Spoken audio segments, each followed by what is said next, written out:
위험이 있는 조직으로 저희들이 판단합니다. 그래서 앞으로도 정기 관찰은 하셔야 되는 부분입니다. 네, 정기적으로 계속해서 검진을 받으셔야 되겠지만 일단은 네. 5년 전에 비해서 지금은 완치 판정을 받으셨으니 정말 네. 다행입니다. 일단 뭐 박수 한번 좀 보내드릴까요? 네. 보니까 처음에는 굉장히 놀라셨을 거 아니에요. 그러니까요. 아니 근데요 우리 네. 김남규님이 네. B형 간염에 걸린 거 알고 계셨죠? 마이크 대고 말씀해 주세요. 전에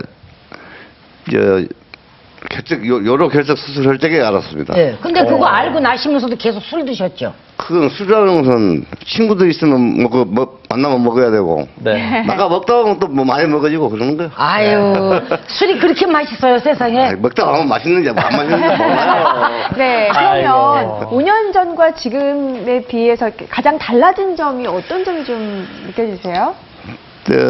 수술 아프기 전에는 내 몸이 건강했으니까 건강 그대로 갖고 있었고 네. 또 수술한 뒤로는 내 몸이 이제 암이라는 것은 참 무서운 병이라는 것을 알았기 때문에 네. 몸 관리를 하고 있는 거죠. 네. 네. 그래서 잘 이겨내시고 치료를 받으셔서요. 항상요 간은 지금 이제 많이 손상 입으셨잖아요. 네. 그러니까 괜찮다고 생각하시고 간 걱정도 좀 해주세요. 걱정을 하니까 지금 술을 안 먹죠. 알겠습니다. 예, 잘 또 이겨내셨고요. 네. 김남규 씨 같은 경우에는 간암 3기 진단을 받으셨는데 네. 보통 우리가 말기라고 한다면 간암 네. 말기는 어떻게 구분을 하게 되는 건가요? 이제 하여튼 뭐 예후가 좋지 않은 거를 이제 말기라고 하는데 보통 한 이제 3기, 4기 정도가 이제 치료 후에 예후가 나쁘니까 저희들이 뭐 말기로 분류할 수도 있겠습니다. 네. 우리 김남규 환자분 같은 경우는 이제 종양이 제일 큰 게 3cm가 넘었어요. 그리고 네. 전부 종양이 3개가 있었는데 그래서 저희들이 3기로 분류가 됩니다.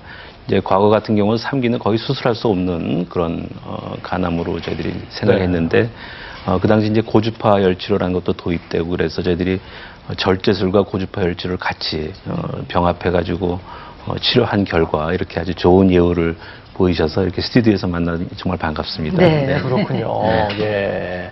자, 그러면 이제는요, 그, 간암에 잘 걸리는 분들, 어떤 분들이 있는지를 좀 저희가 차트를 통해서 준비를 해봤습니다. 이렇게 큼지막한 간이 좀 그려져 있는데.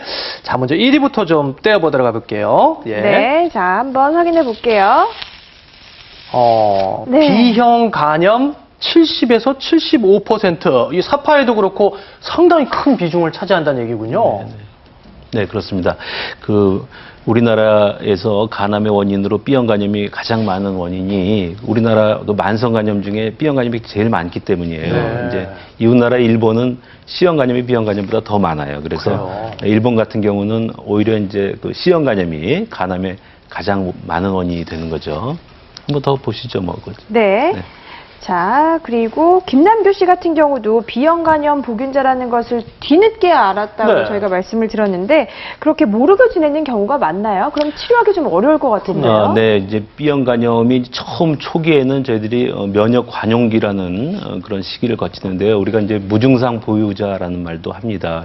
증상이 거의 없어요. 네, 거의 증상도 없을 뿐만 아니라 피 검사를 해보면 간 수치도 전부 정상으로 나옵니다. 근데 혈액에서는 바이러스는 굉장히 높은 그런 상태가 되거든요. 네. 그 상태에서 사실 염증이 없기 때문에 사실 크게 문제도 되지 않고 치료도 하지 않습니다. 근데 이제 우리 면역 시스템이 이제 바이러스를 인식하게 되면 그때부터 싸움이 일어나고 네. 염증이 일어나죠. 그래서 이제 간세포가 파괴되고 그 결과 섬유화가 되고 섬유의 가장 심한 단계가 간경변이니까 네. 간경화 이런 단계를 거쳐서 간암으로 발전을 할 수가 있는 겁니다. 그러면 우리나라에 보통 네. 어느 정도나 몇 % 정도가 B형 간염을 갖고 있을까요? B형 간염 보균자는 지금 우리 전 국민의 약 3 내지 5%로 지금 추정되고 있고요. 굉장히 높네요. 150만 명 이상이 지금 B형 간염 보균자입니다. 오. 이 B형 간염은 이제 모르고 지난 분들도 굉장히 많아요. 왜냐면 아까 무증상 보유자가 많기 때문에 네. 사실 자기가 B형 간염 체크를 해보지 않으면은 네. 자기가 B형 간염인지 모르는 경우도 종종 있습니다. 아. 근데 그 B형 간염이 전파 경로에서 가장 중요한 게 모태 감염이에요. 그래서